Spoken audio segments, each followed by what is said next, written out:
Ang pagkamatay ni Juan na tagapagbautismo. Nang panahong iyon, nabalitaan ni Herodes na pinuno ng Galilea ang tungkol kay Jesus.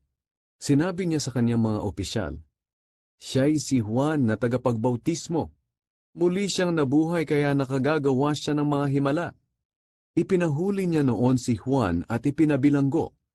Dahil tinutuligsa ni Juan ang relasyon niya kay Herodias na asawa ng kapatid niyang si Felipe.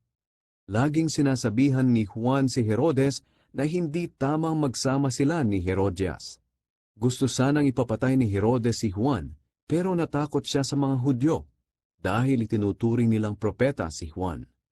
Nang dumating ang kaarawan ni Herodes, sumayaw para sa mga bisita ang dalagang anak ni Herodias na ikinatuwa naman ni Herodes. Kaya isinumpa niyang ibibigay sa dalaga ang anumang hingin nito. Sa udyok ng kanyang ina, sinabi ng dalaga, "Gusto ko pong ibigay niyo sa akin ang ulo ni Juan na nakalagay sa isang bandihado." Nalungkot ang hari sa kahilingang iyon. Pero dahil sa pangako niyang narinig mismo ng mga bisita, iniutos niya na gawin ang kahilingan ng dalaga. Kaya pinugutan ng ulo si Juan sa loob ng bilangguan. Inilagay ang ulo niya sa isang bandihado at dinala sa dalaga. At ibinigay naman ito ng dalaga sa kanyang ina.